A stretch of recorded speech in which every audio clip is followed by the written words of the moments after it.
O Poder Judiciário de Mato Grosso exibiu hoje a 17ª edição do programa Memórias do Poder Judiciário, projeto da Escola Superior da Magistratura desenvolvido pela atual gestão para resgatar e preservar a história daqueles que trabalham ou trabalharam em benefício de uma justiça cada vez melhor. Nosso entrevistado hoje é o juiz João Manuel Guerra, de 67 anos. Foi leiteiro, office boy e gerente de loja de imóveis antes de terminar a faculdade de Direito na Fundação Eurípides Soares da Rocha, em Marília, São Paulo. Militou entre 1979 e 1991 como advogado. Em 92, foi aprovado como juiz em Mato Grosso, assumindo a comarca de Juara. Mais tarde, foi promovido para Sinop, onde permanece até hoje. E ele tem muitas histórias para nos contar. Muito bem-vindo, doutor João Manuel. Eu que sou aqui agradecido por esse convite, né, de estar nesse dia aqui relatando, contando um pouco daquilo que é a minha vida, especialmente a minha vida na magistratura. Quero agradecer aqui à desembargadora Helena, ao desembargador Marco Machado e a todos vocês aqui que compõem aqui a ESMAGES, por esse convite, né, lembrando de mim lá, eu estou lá em Sinop há 26 anos. Meu agradecimento. Nós também agradecemos o senhor ter aceito o nosso convite. E aqui conosco também a desembargadora Helena Maria Bezerra Ramos, vice-diretora da ESMAGES. Tudo bem, desembargadora? Tudo bem, Marícia. Mais uma vez estamos aqui para entrevistar, conversar, lembrar das grandes histórias que os nossos juízes, desembargadores tiveram aqui nesse estado. Muito obrigada, doutor João Manuel, por ter atendido o nosso pedido. Eu sei que o senhor ainda está na ativa, não é aposentado, né? Mas é uma pessoa que tem muita experiência e a gente quer ouvir as suas histórias. Muito obrigado. Eu que estou pronto aqui para ser útil aqui a vocês aqui naquilo que foi questionado. E a gente começa, doutor João, contando um pouco lá do começo. O senhor tem três filhos, né? Filhos. Um é juiz, outro é advogado, ou seja, foram para a carreira do judiciário. Provavelmente o senhor tem grande influência nessa decisão. Mas e os modelos do senhor? Como que o senhor decidiu entrar na magistratura? Então, é uma história até interessante, porque eu sou filho de portugueses que vieram para o Brasil na década de 50, enfim, vieram aventurar no Brasil, família muito pobre, essa é a grande verdade. E lá em Marília, que é onde eu nasci, me criei, me formei, me casei, eu tive, como criança, ajudar meu pai em tudo. E eu trabalhava como entrega de leite com ele. No primeiro momento, numa época de bicicleta, numa outra época de perua Kombi.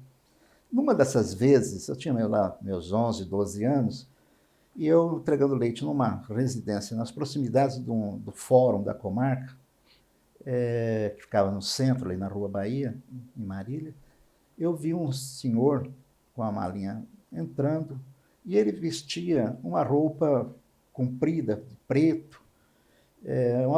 Para mim, assim, por trás, era uma batina de padre. Né? E tinha um senhor ali, trabalhando, me parece que era um jardineiro, e eu fiquei curioso para saber. Aí eu perguntei, senhor, esse homem que acaba de subir aquelas escadas ali, está entrando no prédio, ele é o quê? Ele é um padre? O senhor olhou para mim e falou, não, você não sabe, moleque. Você é o juiz da comarca. Né? Falei, de juiz da comarca? Ele falou, o juiz, é esse aí que tem o papel de prender, de soltar, de fazer justiça, de resolver os problemas, as brigas do povo e tal. Enfim, eu pensei aquilo, para mim, falei, poxa vida, se esse cara pode fazer tanta coisa e ajudar, resolver tantos problemas, tudo, por que não eu, no futuro, não buscar também seguir essa carreira? Porque aquela palavra daquele homem entrou assim como se fosse uma flecha no meu coração, sabe? Porque assim, as dificuldades eram tantas, né, de levantar 4 da manhã, 3 da manhã para ir na fazenda, buscar o leite, um moleque, né, passando assim por lugares assim inóspitos, correndo os riscos, tudo, e aquilo eu não sempre, eu falei, um dia eu tenho que mudar isso aí, sabe?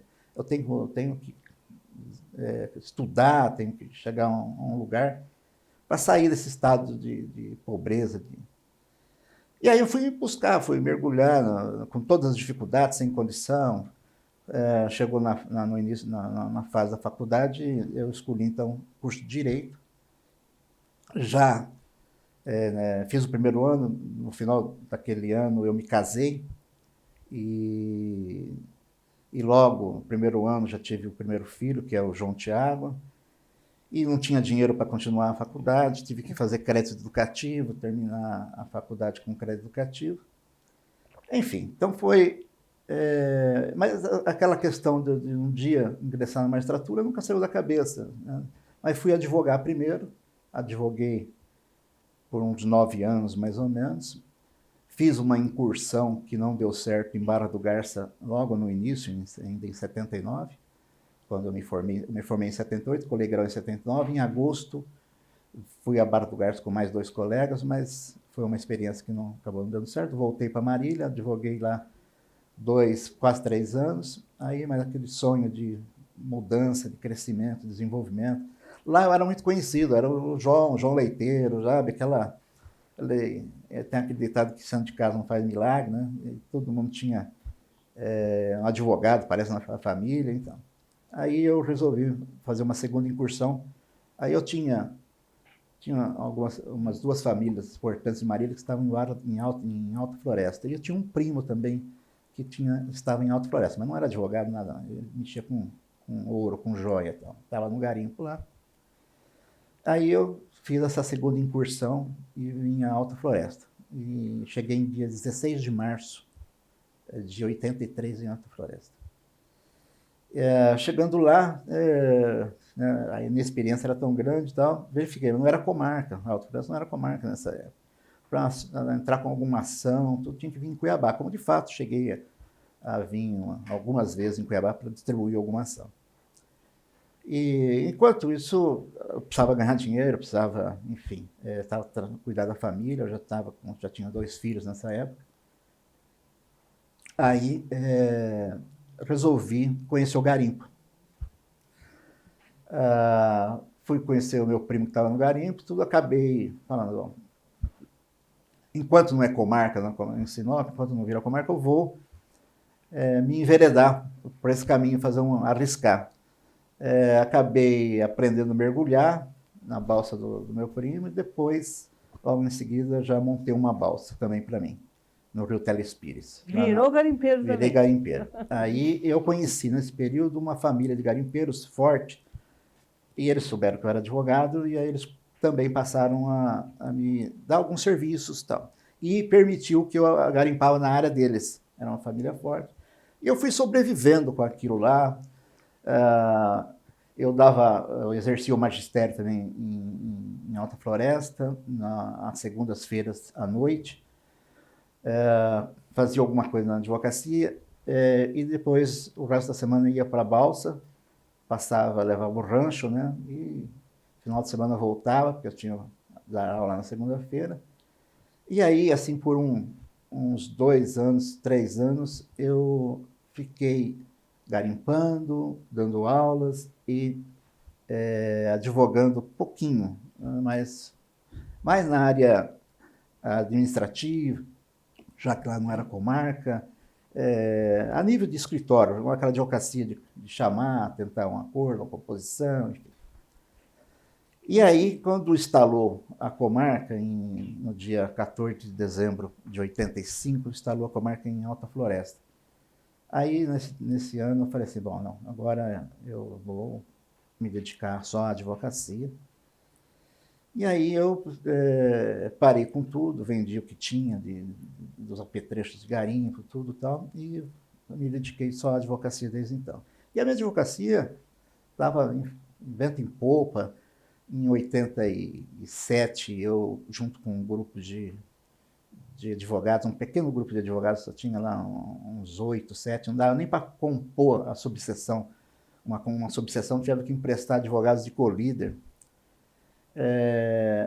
Mas acabamos criando a subseção, a 8ª subseção da Ordem de Advogados em Alta Floresta, e eu fui, lá, naquela época o mandato era por biênio, eu fiquei 2 biênios seguidos. Fui o primeiro presidente e fui reconduzido para um segundo mandato, e acabei ficando 4 anos à frente da subseção. E aí, e o sonho permanecia lá, né, da magistratura, estava ali, né, aguardando um momento melhor e tal. E eu estava advogando, indo muito bem, mas quando chegou aos 35 anos, falei, não, é uma idade, eu já estou com uma certa experiência, embora a advocacia vai me dar todas as condições, vai me dar o meu sustento, vou me tornar uma pessoa, se não rica, mas com boas condições financeiras, sair daquela situação lá da adolescência, da infância, mas o meu sonho é a magistratura. E aí eu passei em 91, abriu um concurso de magistratura, e eu me dediquei durante 6 meses aos estudos, ficava meio período estudando, meio período advogando, para não parar as coisas, tinha muita clientela, tinha muito serviço. E aí, em junho de 91 foi o concurso. Graças a Deus eu fui bem no concurso, acabei ficando até muito bem classificado, fiquei em 3º lugar no concurso, e só perdi posições porque eu não tinha títulos nenhum, e aí na reclassificação, quando se juntou a prova de títulos também, eu acabei subindo para 7º lugar. E acabei sendo, por conta da classificação, sendo convocado de imediato, né, porque o pessoal chamou os 10 primeiros naquela época, e aí eu fui designado para Juara. Doutor João, como é que foram os primeiros anos como juiz? Aí a minha carreira na magistratura começou no dia 17 de dezembro de 1992, na comarca de Juara. Fizemos o evento aqui no tribunal, onde funcionava as sessões de julgamento no pleno. Num dia, tipo 7 horas da noite, todo mundo foi empossado e tal, aqui, né, a nível de tribunal. Mas tinha que ir para as comarcas, e aí, 11 horas da noite, eu sei que eu peguei um ônibus aqui, fui na rodoviária, peguei um ônibus, e fui para Juara. E para ir a Juara, eu tive que ir a Sinop, não tinha, eu resolvi, ao invés de ir direto para Juara, passar por Sinop, dava, por causa dos horários, tudo, eu entendi que era melhor. Quando eu cheguei na rodoviária em Sinop, eu estava com outro colega, que já até aposentou prematuramente mesmo, tem que ser, acho que são uns 8, 10 anos na magistratura, um colega que está no Paraná. E aí, chegamos às 6 horas da manhã lá. Assim, uma coisa que é bonito de falar, porque assim, demonstra toda uma fraternidade, o quanto essa pessoa também é gente do bem mesmo. Quem estava para recepcionar ele às 6 horas da manhã na rodoviária em Sinop? Desembargadora Clarice. Coisa linda, né? Era juíza. Ela era juíza lá, e ela foi receber o Ricobon lá na rodoviária. E aí eu acabei conhecendo ela também, me apresentei, né? Eu sou o juiz que está indo mais para frente para Juara. Ela parabenizou, desejou boa sorte, tudo, e eu peguei o outro ônibus para Juara. E assim, cheguei em Juara e só cheguei, era uma sexta-feira, lembro que era uma sexta-feira, era uma quinta-feira, sexta-feira tomei posse lá, no dia 17 de janeiro. Acabei de tomar posse, assinar o livro lá, aquela coisa toda, né? O pessoal da rádio estava lá, fez uma entrevista, aquela coisa toda. Todo mundo foi para o seu lugar de trabalhar, os servidores para cá e tal, e falou, doutor, escriva, o gabinete do senhor é aquele ali, né? Tá bom. A hora que eu abro a porta do meu gabinete, tinha processo por todos os lugares. Né? Fazia uns uns 3 meses que o colega que me antecedeu, o desembargador João Ferreira, tinha saído de lá, né? Eu despachava tanto que até hoje eu tenho um calo no dedo aqui, tudo era na caneta. E aí, ao final da tarde, chegou a escrivã eleitoral. Falou, doutor, temos aqui títulos para assinar. Falei, tá, pode trazer aqui que eu já assino já. Eu não sabia, né? Tinha 3.500 títulos para assinar.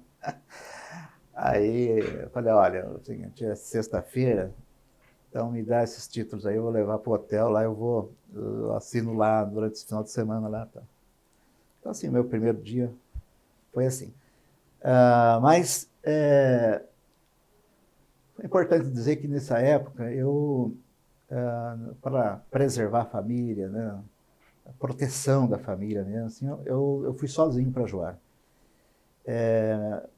Pedi para minha esposa e filhos ficar pelo menos primeiro semestre daquele ano de 92 em Marília, junto com meus pais, junto com a minha mãe.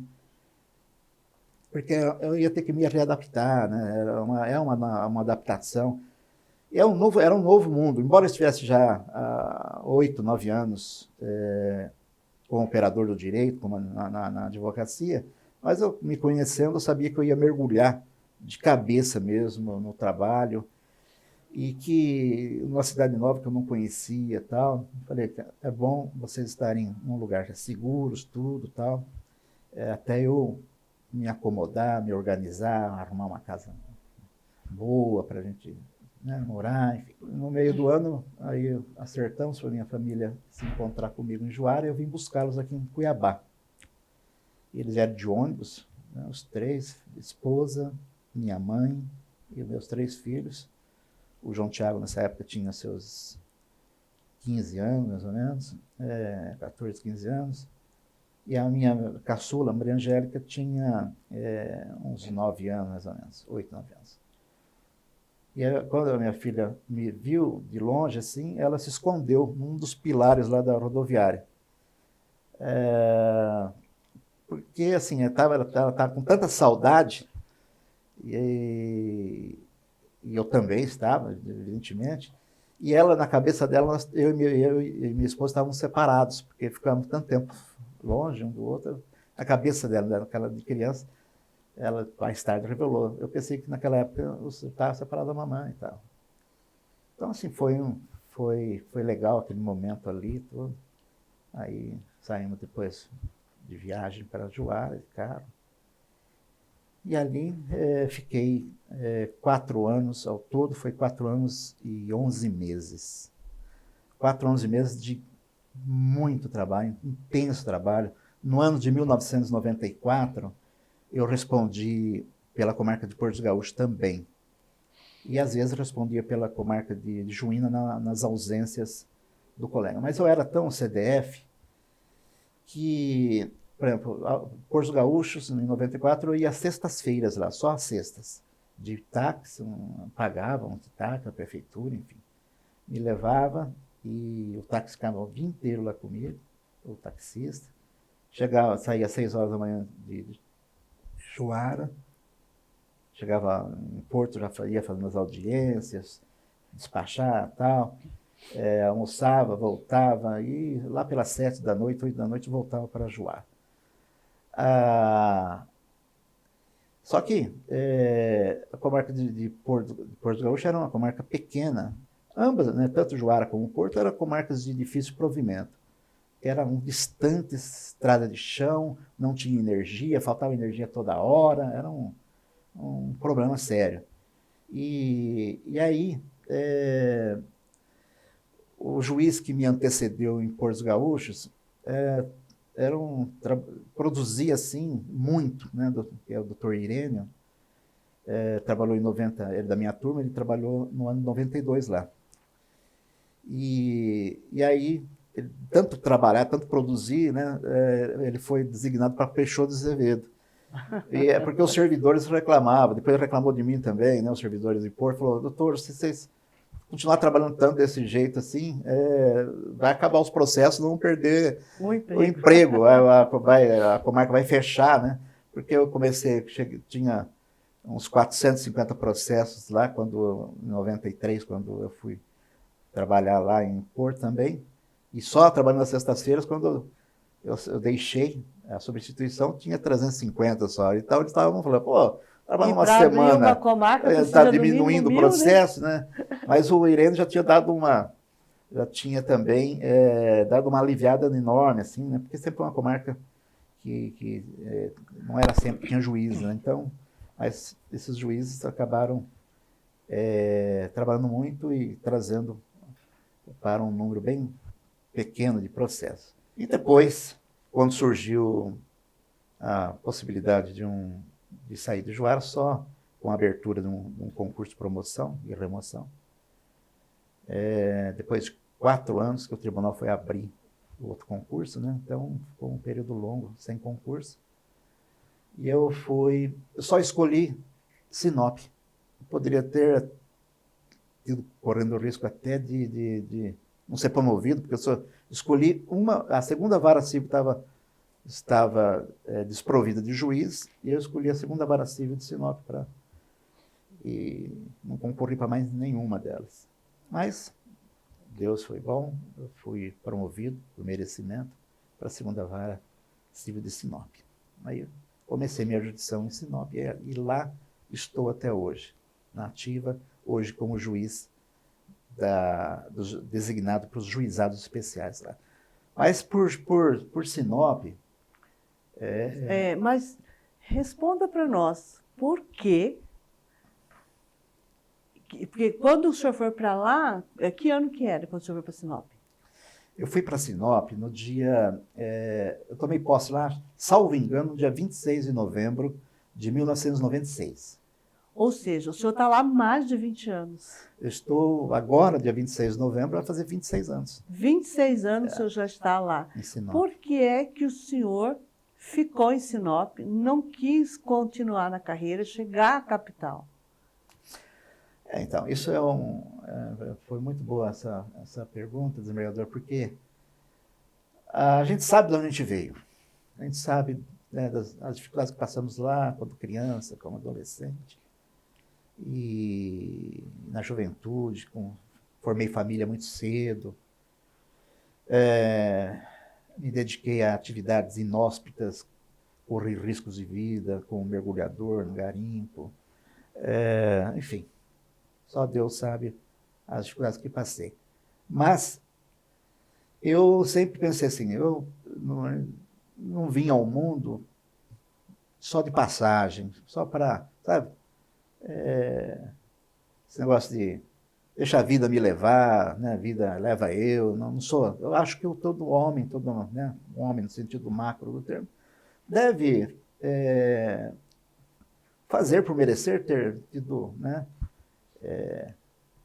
a glória de ter vindo ao mundo, né, e tem que deixar alguma coisa, deixar uma história positiva, deixar um legado e tal.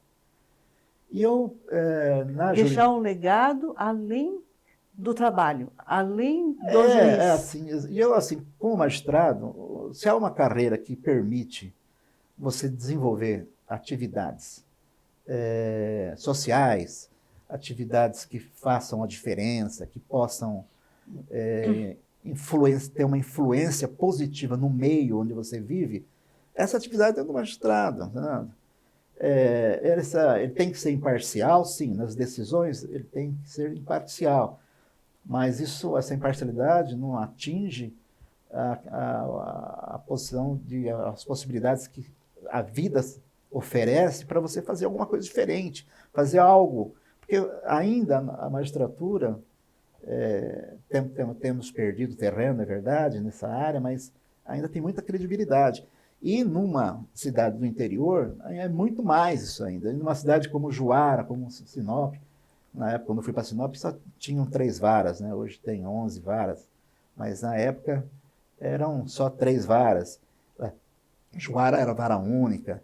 Então, ali, sabe, a sua palavra, né? O seu exemplo de vida, a sua palavra, as suas ações, repercutiam na comarca, no seio da comunidade.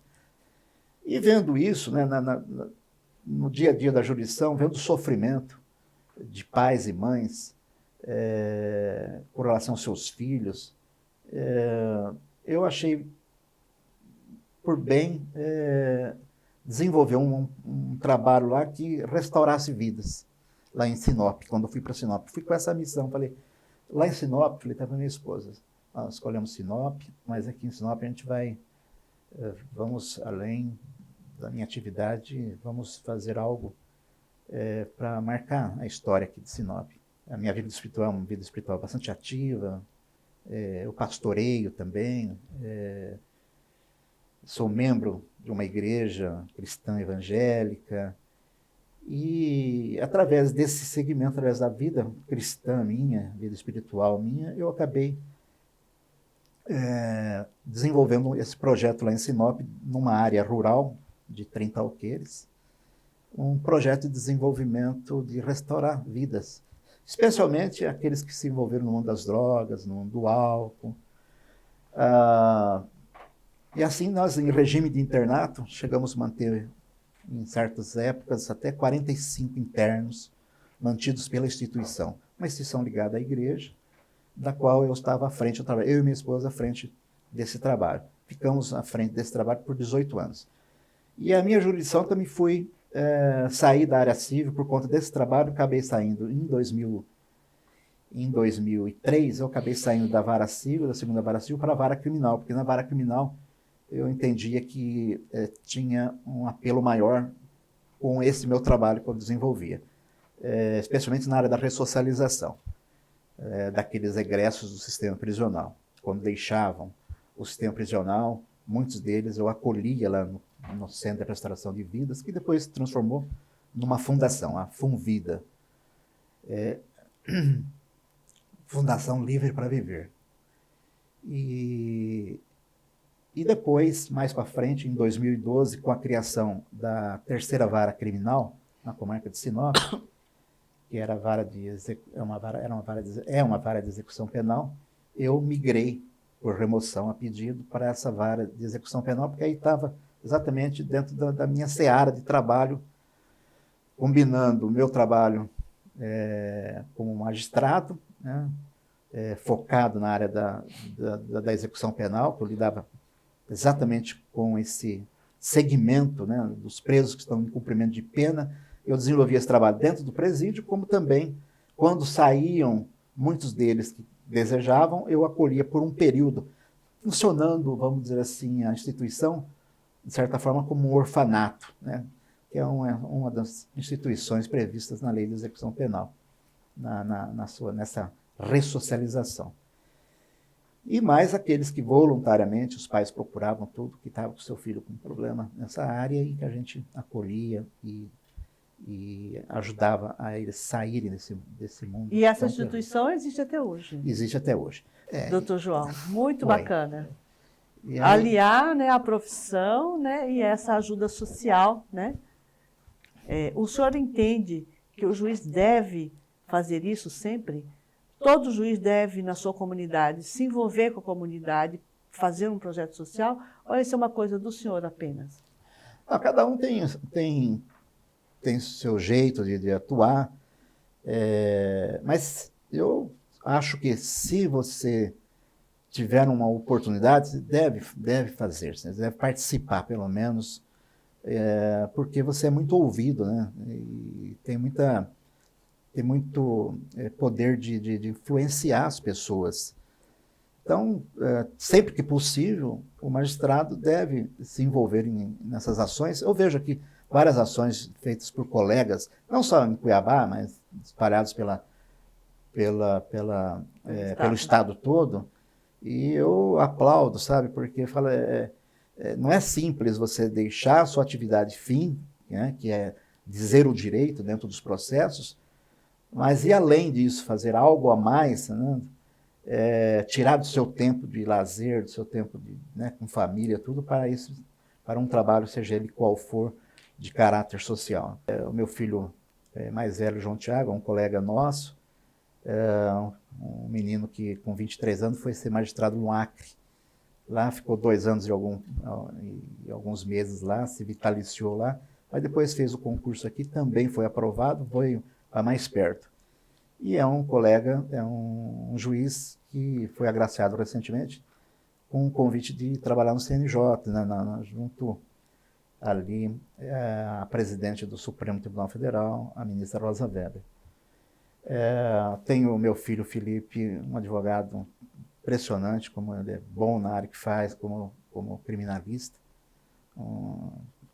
Claro, puxando o papai, um né? tribuno assim, espetacular, né? Gosta do júri, muito bem avaliado, presidente da subseção por 2 vezes também em Sinop, conselheiro federal.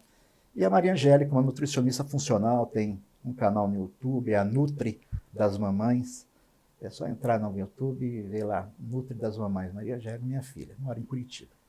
Um orgulho do papai. Exatamente. E assim, o que eu colho de coisas boas, né, é maravilha, sabe? Assim, tive uns problemas de saúde graves, né, acabei não salvando um rim, acabei perdendo um rim por um câncer que eu tive, 5 stents no coração, que me tirou muito vigor, sem vesícula, e aqui e acolá outras coisinhas, né?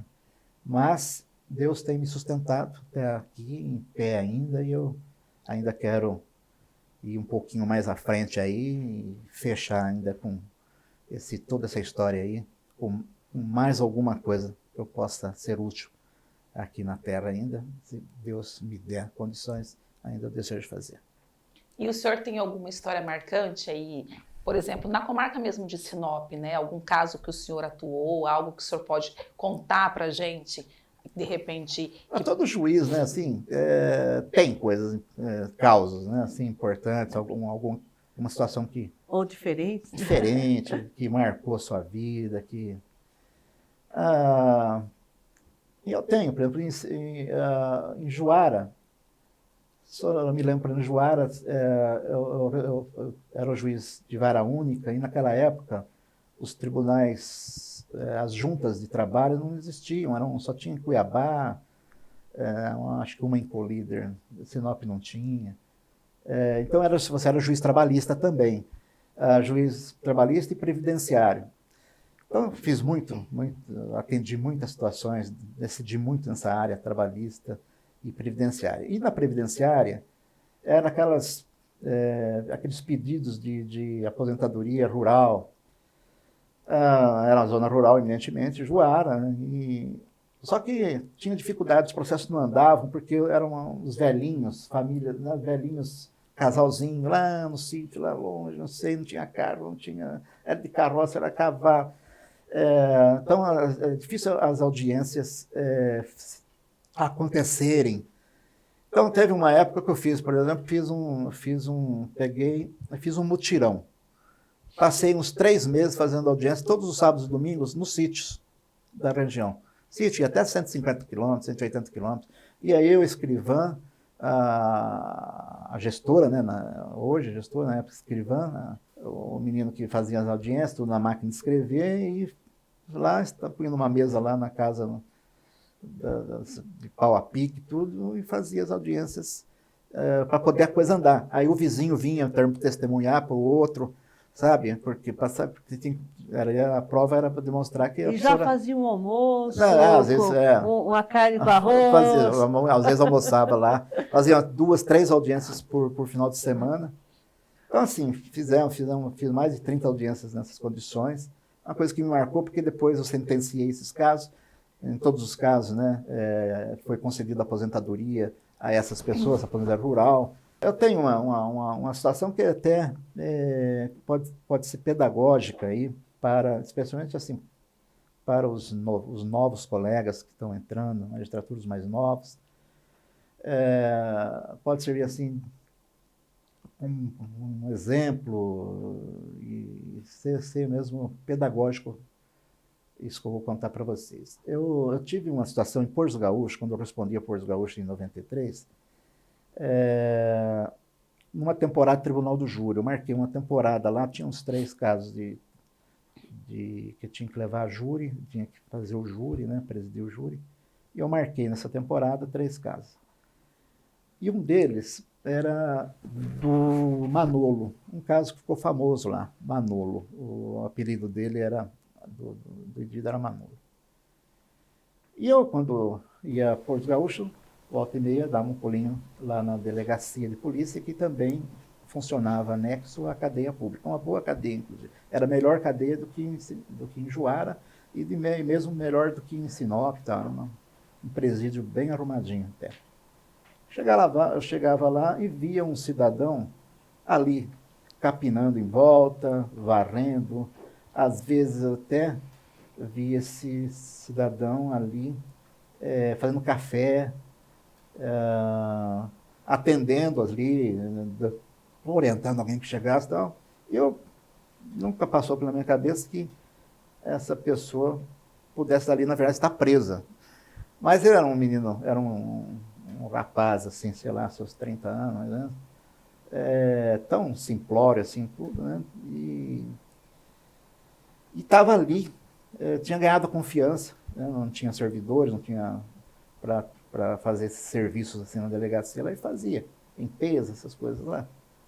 Aí, quando eu marquei essa temporada do Tribunal do Júri, quem surge para ser julgado? Essa pessoa, o Manolo, era o réu nesse processo desse dia. E esse júri tinha sido já marcado umas 2, 3 vezes, e nunca tinha realizado, não tinha advogado, o advogado acabou que atuou toda na primeira fase do processo, até a pronúncia, era outro advogado, dativo, tudo era dativo na época. E aí eu acabei, para esse júri, para fazer esse júri, eu tive que nomear um advogado de Novo Horizonte. Em Portugal já tinha um advogado naquela época que não fazia penal, não fazia crime. E eu nomeei o Dr. Edson, lá de Novo Horizonte, que é uma cidadezinha que fica entre Porto e Juara. Muito bem. Na semana do júri, o Dr. Edson, que tinha acabado de entrar no processo por nomeação minha, e aceitou a nomeação, ele fez um pedido para mim de exumação do cadáver desse crime, que tinha acontecido uns 5 anos antes, mais ou menos. Um crime que ficou meio famoso porque era, salvo engano, um dentista de Tabaporã que foi a vítima nesse caso. E eu, com Juara, eu sempre muito ciumento às minhas coisas, eu respondia pelas outras comarcas, mas assim, não deixava Juara, nunca, porque Juara era mais ativa e tal, sempre manter os processos tudo despachado, na medida do possível, pelo menos. E eu falei, não vou perder na minha cabeça, não vou perder esse júri, não, eu já marquei 2 vezes, não fez e tal. E eu acho que fiz um mau juízo. Essa prova que o doutor está pedindo aqui é uma prova protelatória, para não fazer o júri. Eu não me debrucei muito sobre o processo, não tinha sido eu que tinha instruído o processo. E acabei que eu indeferi essa prova de exumação. Chegou no júri. E o doutor Edson não teve a prova, o doutor Edson não falou nada mais e fizemos o júri. Mas quando eu acabei de ouvir o Manolo no interrogatório, e eu vi os pais dele assistindo o júri, 2 velhinhos, um casalzinho de velhos que estavam lá ali no auditório, um auditório pequeno, aqueles 2 velhinhos ali, e o Manolo contando a história dele e tudo. Eu olhei, vi e falei assim, eu me convenci, depois de ouvir o Manolo, que ele era inocente. Ele não era o cara que atirou na vítima. Eu me convenci, interiormente eu me convenci. E aquilo foi me dando uma gastura, sabe? Eu ouvi as testemunhas, tudo. Mas na minha cabeça o Manolo era inocente. Não tinha sido ele. E aí eu lembrei da prova que eu tinha indeferido. Falei, mas agora? Né? Talvez a prova pudesse explicar tudo. Aí foi para votação, tudo, acabou acho que 5-2 ou 4-3. Condenado. Condenado. E aquilo me bateu assim, uma amargura no coração, sabe? Uma tristeza, sabe? Ver o pai, os pais dele, e o menino simplório e tal. Um rapaz simplorião, assim. E aí, li a sentença, tudo tal. Daqui a pouco me vem, aí, né, acabou o júri, tudo, vem alguém dos servidores ali do fórum, a escrivã, tudo, falou, doutor, o senhor não sabe o que aconteceu. E é que aconteceu. Alguém não entendeu quando o senhor, na formação do conselho de sentença, não entendeu quando o senhor leu sobre os impedimentos, os casos de suspeição, de impedimento e tal. E no júri funcionou, tinha 2 parentes, um tio e um sobrinho, funcionando no conselho de sentença. Falei, meu Deus do céu, que coisa linda, ninguém entendeu nada. Falei, que maravilha, meu Deus, como o senhor é bom, que coisa linda, obrigado. Eu comigo, falando comigo e tal, ninguém entendeu muito bem e tal. Já chamei o doutor Edson, o advogado, falei, doutor Edson, o senhor me perdoa. Eu cometi uma injustiça ali atrás, mas Deus entrou com providência e vai ser consertado tudo. Se for verdade, vai acabar sendo consertado isso, porque eu também estou convencido que o Manolo é inocente. O que aconteceu, doutor? Falei, tinha parentes no conselho de sentença. Pode recorrer que vai ser anulado no tribunal. Recorre e reitera aquela prova que o senhor pediu, aquela exumação. Por quê? Ele tinha feito esse pedido. No corpo de delito, no exame de corpo de delito, naquele mapa topográfico, né, das lesões, aparecia um orifício de entrada da bala na vítima, um orifício de entrada, não tinha orifício de saída. Então, foi mal feito, né, assim, aquela perícia, aquele exame microscópico e a tese era de que não tinha sido a bala, não seria um 38, que era o revólver que o Manolo tinha, seria de um calibre menor, para a bala não ter saído, porque não aparecia. Não é que não aparecia, no exame de corpo de delito não aparecia o orifício de saída. Poderia ter esse orifício de saída, mas não foi mencionado. Por isso que o advogado pediu a exumação. E aí eu falei, vamos fazer essa exumação. De fato, foi anulado o júri, né, por conta desse problema que tinha no conselho de sentença, parentes. E depois eu autorizei a exumação do cadáver e, de fato, achou-se o projétil da arma de fogo no caixão. Um projétil de uma arma de calibre 22. Acontece que a arma apreendida nos autos, né, e que era confessadamente do Manolo, era um 38. Tá? Então a versão do Manolo era verdadeira, né, era real. Ele não... O Manolo era o seguinte, era uma figura que morava ali nas imediações de Porto Gaúcho e, por ser solteiro e cuidava dos pais, era arrimo de família, uma vez por mês, 2 vezes por mês, ou mais, ele saía para fazer uma festal. Sozinho, era solteiro, pegava seu cavalo, arriava seu cavalo, andava armado com 38 sempre e tal.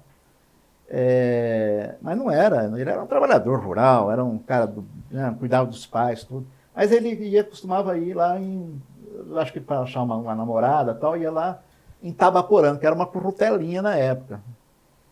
E ele, de vez em quando, ia para lá. E o pessoal sabia, já era uma figura conhecida e tal. E sempre ele fazia a festa dele, gastava o dinheiro dele ali numa noitada e tal, namorava, provavelmente e tal. E quando ele ia embora, de volta para o sítio do pai dele, que era uns 30, 40 quilômetros a cavalo, né, ou mais, ele fazia a festa dele, dava uns tiros para o alto lá. Era comum andar, descarregava a arma e ia embora.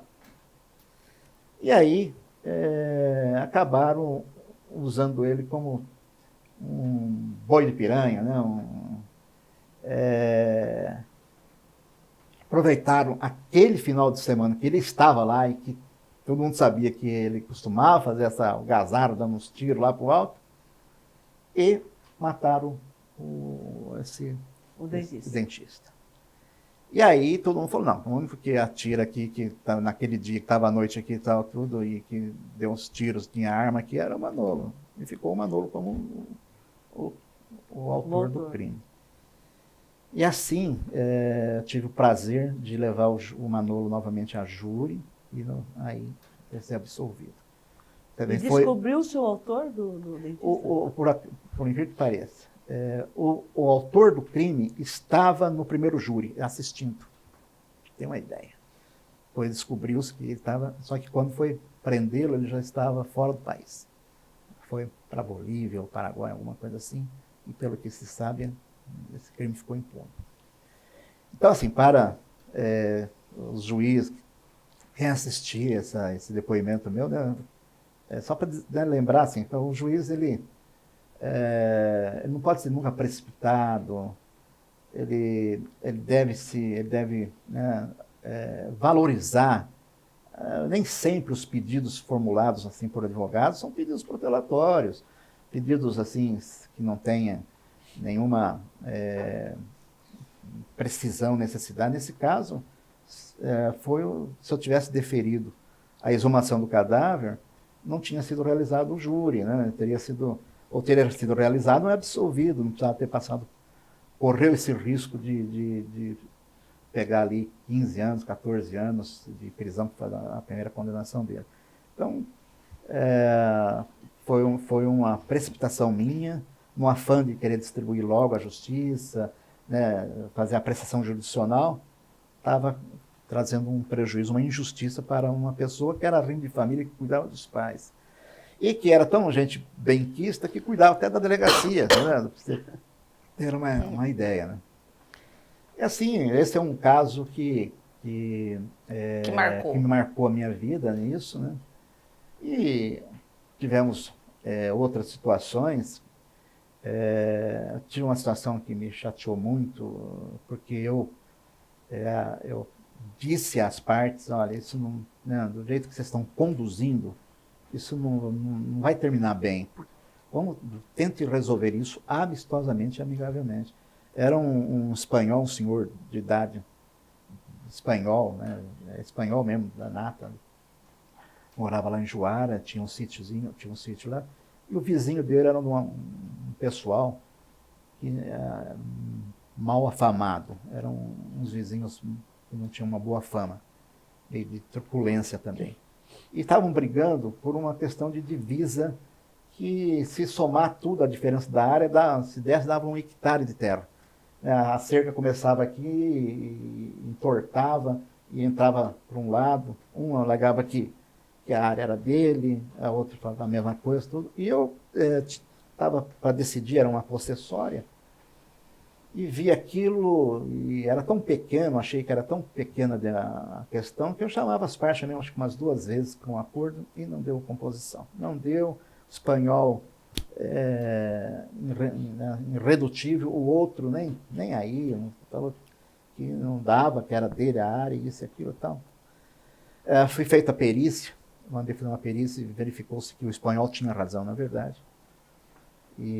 Mas chamei o espanhol novamente, depois à parte, falei, senhor, ainda que a perícia tenha apontado que o senhor é o dono da área, o senhor não está lidando com gente qualquer. Esse pessoal são um pessoal que não tem uma boa fama, talvez uma composição seja melhor. Falou, não, senhor, não, doutor, pode decidir, é a minha área, ponto final, eu quero, o senhor decida logo isso aí e tal. Falei, ó, assim, eu só estou como magistrado buscando uma decisão aqui que seja favorável ao senhor, talvez não resolva o problema, pode aumentar o problema. Então, só estou, por dever de consciência minha, eu alertando o senhor. Decidi. Reintegrei ele na posse daquela área que estava invadida pelo pessoal. Não passou 2 meses, ele foi encontrado morto, debruçado em cima da cerca, com um tiro. O espanhol. Então, isso é uma época, foi um fato que eu tinha desenhado e que aconteceu. Uma outra situação, morreu um advogado, um dos, vamos dizer assim, dos advogados mais conhecidos e com mais trabalho na comarca de Juara, o Dr. Rubens Setolin. É um caso porque ele estudou lá em Marília também, então não o conheci na época, mas tínhamos essa afinidade no sentido de ter estudado na mesma escola, ele ser de Marília também. Então. E ele, por também uma questão jurídica lá, não resolvia, ele fez o exercício arbitrário das próprias razões. Ou seja, foi lá e tomou na mara lá um equipamento lá de um garimpeiro lá. Esse garimpeiro, quando chegou no garimpo, a máquina dele não estava mais no quintal lá. O advogado tinha razão, de fato tinha dívida e tal, tudo. E também chamei as partes, tentei um acordo. E o cara, numa segunda-feira, o Rubens Setolin, chegando no escritório dele, de manhã cedo, o cara estava ali, chamou ele, ele virou e levou um tiro na cara.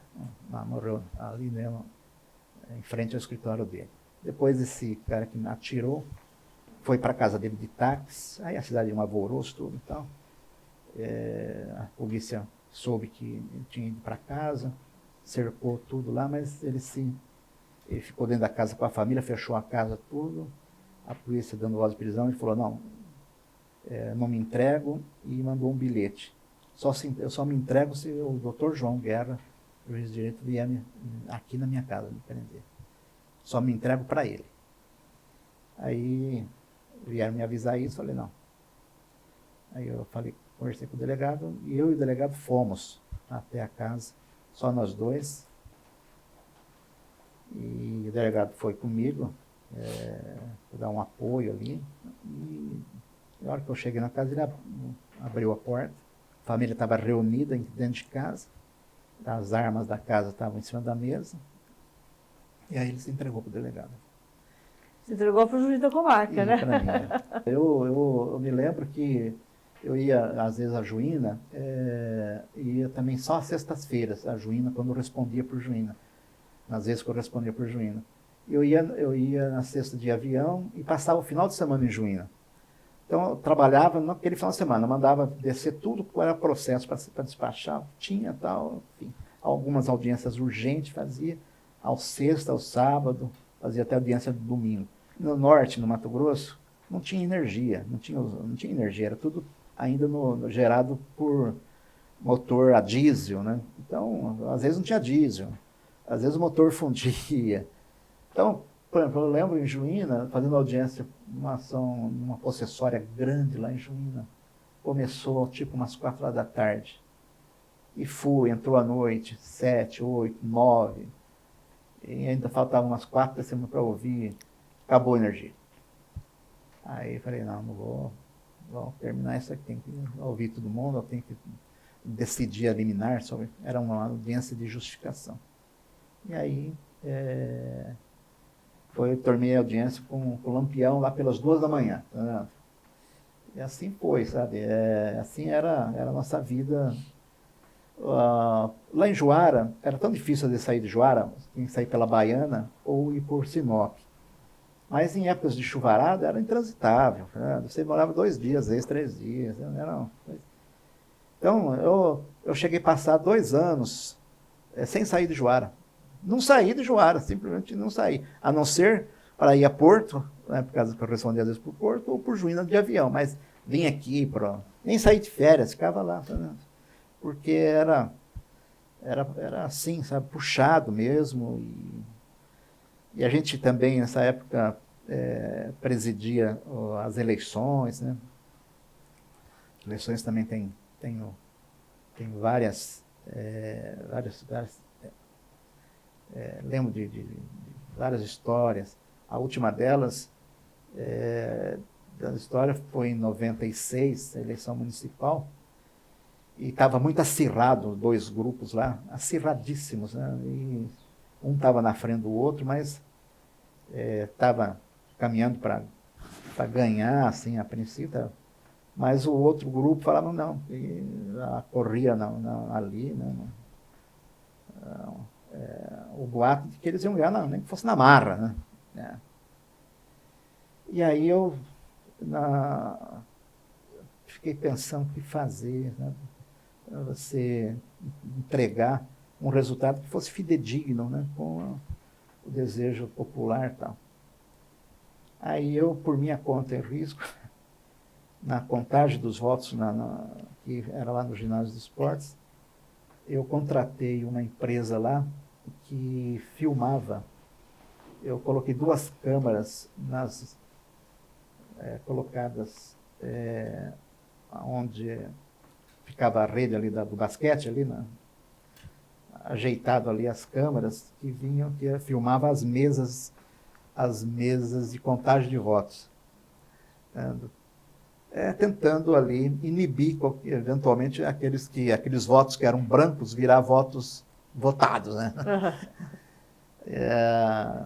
E assim, todo mundo sendo filmado, assim. E, inclusive, doutor, que atributos que o senhor acha imprescindível, né? Que os juízes devem ter, aproveitando também, o que o senhor fala, né, para os novos juízes? Olha, o juiz ele precisa ter algumas características, algumas qualidades que são imprescindíveis para ser um bom juiz. Né? Primeiro dele, ser humilde, né? Ser uma pessoa humilde. Humilde, saber que é humano e que comete suas gafes, erros, ser humilde. Se precisar voltar atrás, volte. Melhor voltar atrás, revogar algo que fez e não levar aquela injustiça para frente, do que ficar com orgulho, né, de não querer voltar atrás. Está decidido, ponto final, pá, aquela coisa. Quem manda aqui sou eu, não tem nada disso.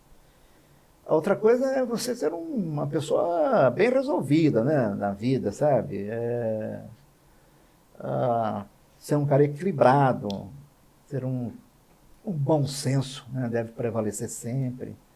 Eu sempre digo até que eu jurisdiccionei e jurisdiciono muito mais com princípios gerais do direito, né, com a Constituição, do que propriamente mesmo com a legislação ordinária, sabe?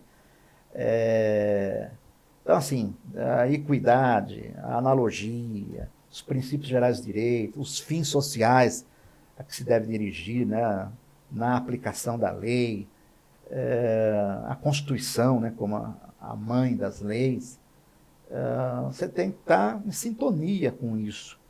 Se você conhecer muito, né, a legislação, conhecer as leis, conhecer os códigos, tanto o Código Civil, o Código Penal, como os códigos de processo, maravilha. Claro que você vai enriquecer muito o seu trabalho, a função que você exerce. Mas, essencialmente, o bom senso, o equilíbrio, o escutar. O juiz que não sabe escutar as pessoas não é um bom juiz, sabe? Tem juiz que eu vejo falar assim que não gosta de fazer audiência. Pô, mas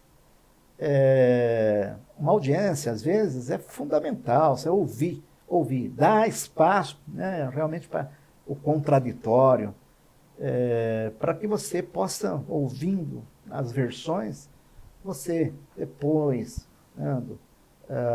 buscando sempre em Deus assim as soluções, aquelas mais complexas, tudo, ele vai sempre dar uma direção para você, dizer o direito ali que é o melhor, que vai atender melhor os fins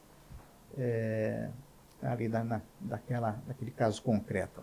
O juiz precisa de uma válvula de escape, de um hobby, de um momento de lazer para que ele retome esse equilíbrio? Não, sim. Não tenha dúvida de que você precisa de um tempo para você também, né? Se reabastecer, quando possível, tirar férias, ir para longe. Eu, por exemplo, se eu tiro férias e fico na minha cidade, eu não tiro férias. Então, eu tenho que viajar, ir para um lugar distante e tal. Mas você precisa se reabastecer, né? Precisa ir para conhecer outros lugares, para você reoxigenar, né? Dar uma oxigenada assim, em você próprio, né? Reabastecer com outros, com contato com outras coisas, né? Isso eu acho de suma importância. E isso que a desembargadora está me pedindo, é bom, foi uma pergunta oportuna, porque, como eu disse no início, a família sofre muito, sabe? A família de um magistrado, especialmente um magistrado que é comprometido, vocacionado, e eu me considero, diante de Deus, um magistrado vocacionado. Deixei a advocacia para ser magistrado, ganhando bem menos que isso, bem menos que ganhava. Então, assim, eu fui cumprir um desejo, um sonho lá atrás, de adolescente ainda, um sonho de ser magistrado. Mas o vocacionado é aquele que se entrega plenamente. E nisso a família sofre muito, sabe? E eu fiz a minha família sofrer, sabe? Eu sou um réu confesso nessa área aí. Tive que, muitas vezes, pedir perdão à minha esposa, porque não é fácil. O celular deixa a família. E eu precisei deixar algumas vezes para poder cumprir com as minhas obrigações, sabe? Você se afasta, né, assim, de momentos que é importante estar com os filhos, né, com a esposa. Então, assim, né, para os juízes, especialmente os que estão ingressando, trabalhar assim. É importante vocês estar numa função que é uma função que é de uma nobreza ímpar, mas não deixar nunca de lado aqueles que estão próximos de você, que te dão sustentação, que é a família. Muito bacana. E, doutor João, infelizmente, o nosso tempo acabou. Nós queremos agradecer que o senhor tenha participado aqui conosco. Doutor João, da minha parte também, eu agradeço o seu tempo, né, tirado do seu trabalho, que o senhor ainda está trabalhando, para vir aqui aí nas imagens, prestar esse depoimento, contar a sua vida, dizer para os novos juízes que quão difícil era, que hoje a dificuldade hoje é outra, né? Não é aquela física, né, de carregar processo, de não ter energia, de não ter trânsito, de não ter servidores, de não ter tecnologia, mas que era um trabalho de dedicação. Eu tenho certeza, né, quando eu o convidei, que o senhor era um juiz vocacionado, por isso eu convidei para aqui para falar para o novo juiz. Muito obrigada. Vereadora, mais uma vez, eu que estou aqui lisonjeado por essa deferência, quero pedir perdão pelos meus equívocos, por ter acabado me emocionando ao final aqui. Mas eu amo, eu sou apaixonado, ainda estou estimulado. Há 14 anos atrás eu poderia ter ido para a aposentadoria, ter ido para o pijama, como diz o outro, na atividade. Mas ainda estou estimulado, ainda a ir ao fórum, ainda vou ao fórum todo dia ainda.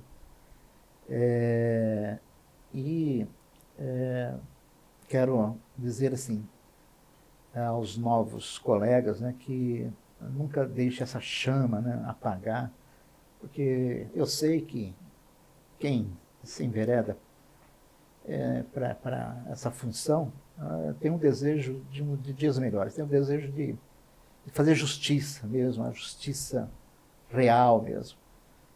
E então, que nunca percam essa paixão, né, esse desejo de fazer o melhor de si Muito obrigada. Muito obrigada. E desembargadora, muito obrigada mais uma vez pelo nosso bate-papo. Eu que agradeço, Maritza, né, e a toda a equipe, ao Dr. João, e vamos continuar, né, dando os maiores exemplos aqui para os novos juízes. Obrigada. Amém. Amém. Obrigado. E essa edição do Memórias do Poder Judiciário chegou ao fim. Você pode acompanhar essa e outras edições nas redes sociais que aparecem aí na tela. Até o nosso próximo encontro.